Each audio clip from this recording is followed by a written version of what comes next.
क्या अच्छा क्या बुरा। किसी ने क्या खूब कहा है, आपके कर्म ही आपकी पहचान है, वरना एक नाम के यहाँ हजारों इंसान हैं। कहते हैं कि दूसरों का भला करने से या फिर दूसरों के साथ अच्छा करने से हमारे साथ भी अच्छा ही होता है। लेकिन हम लोग इस बात को मानते नहीं। हमें लगता है कि हमारे साथ जो भी होता है वो पहले से ही किस्मत में लिखा जा चुका है, फिर चाहे हम किसी का भला करें या फिर ना करें। हम ये बात भूल जाते हैं कि किस्मत का लिखा भी हमारे कर्मों से बदल सकता है, क्योंकि जो जैसा करता है वो कभी ना कभी वैसा ही पाता भी है। हमारे किस्मत में अगर बुरा होना लिखा होगा, लेकिन अगर हम उससे पहले ही किसी का अच्छा मन से भला कर दे तो हमारे साथ भी अच्छा ही होगा।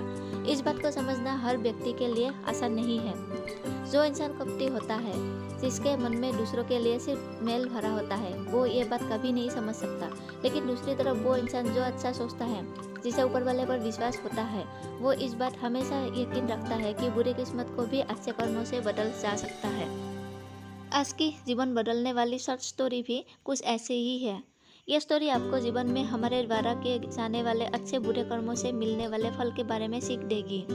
जीवन बदलने वाली प्रेरणादायक कहानी के जरिए आप जानेंगे कि जीवन में क्या अच्छा होता है और क्या बुरा होता है, और वो किस तरह हमारी पूरी जिंदगी को प्रभावित करता है। क्या अच्छा क्या बुरा। यह कहानी एक राजा की है जो बहुत ही निर्दयी और घमंडी था।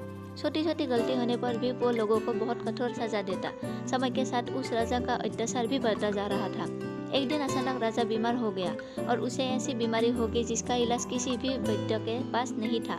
सारा समय वो बिस्तर में ही पड़ा रहता था। अब राजा को लगने लगा कि उसकी मौत नजदीक है, लेकिन वो राजा मरने से बहुत डरता था। अपने डर को दूर करने के लिए वो राजा रोज प्रार्थना करने लगे, भगवान किसी भी तरह मेरी जिंदगी बचा लो। मैं लोगों के साथ बुरा व्यवहार करना छोड़ दूंगा और ना ही किसी को कठोर सजा दूंगा। मुझे बचा लो, मैं अभी मरना नहीं चाहता। उसकी प्रार्थना सुनकर एक रात उस राजा के सपने में भगवान आई है और उस राजा ने उनसे अपने जीवन की भीख मांगनी शुरू कर दी। उस राजा पर दया दिखाकर भगवान ने कहा, तुमने पूरी जिंदगी लोगों को परेशान किया है, लेकिन फिर भी अगर तुम कोई भी एक अच्छा काम कर दोगे तो मैं तुम्हारी बीमारी ठीक कर दूंगा और तुम फिर से एक नया जीवन मिल जाएगा। ये सुनते ही उसका सपना टूट गया और उसकी बीमारी भी ठीक हो गई। राजा अब पहले जैसा स्वस्थ हो गया और अब उसे बस एक अच्छा काम करना था। राजा बिस्तर से उठा हुआ देखकर उसकी पत्नी बहुत खुश हो गई और वो तुरंत उसके लिए एक थाली में फल और मिठाई खाने को ले आई। लेकिन राजा को बहुत जल्दी थी, क्योंकि उसे एक अच्छा काम करना था। तो उसे लगा कि उसकी पत्नी उसका समय बर्बाद कर रही है और गुस्से में उसने खाने की थाली फेंक दी और अपनी पत्नी पर चिल्लाते हुए वो बाहर की तरफ भागा। बाहर जाकर उसने अपने सैनिक से खोरा लाने को कहा। सैनिक बोला, महाराज आप लंबे समय से बीमार थे, तो हमने रोज की तरह सभी घरों को घास चरने के लिए जंगल भेजा है और उनके आने में अभी देर है। ये बात सुनकर राजा को गुस्सा आ गया। उसने अपने सैनिक को मौत की सजा सुना दी और गुस्से में पैदल ही महल से बाहर निकल गया। थोड़ा दूर पहुंचकर राजा ने एक व्यक्ति को भीख मांगते हुए देखा। राजा उस भिखारी के पास गया और उसे सोने चांदी के वो सभी जेवरात दे दिए जो उसने पहने थे, जिससे उस भिखारी को गरीबी दूर हो गई और राजा का एक अच्छा काम भी हो गया। राजा खुश होकर अपने महल में आया और चैन से सो गया। फिर से भगवान उसके सपने में आए और बोले, मैंने तुमसे एक अच्छा काम करने को कहा था, लेकिन तुमने उस एक काम को करने से पहले भी कई गलत काम कर दिए। पहले तो तुमने बिना वजह अपनी पत्नी को डांटा और फिर तुमने अपने सैनिक को बिना किसी गलती के मौत की सजा दे दी और अब तुम्हारी जान नहीं बचा सकती। थोड़ी ही देर में राजा की मौत हो गई।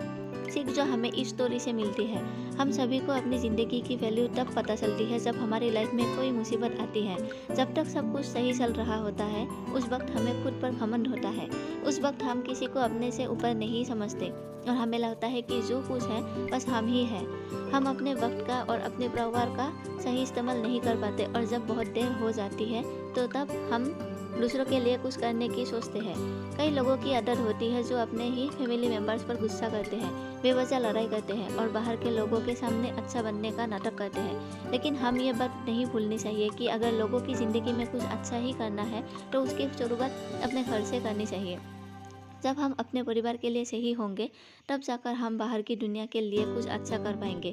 हम सभी को ज़िंदगी एक ही बार मिलती है, अगर इसे सही से जिया जाए तो एक ही लाइफ बहुत होती है।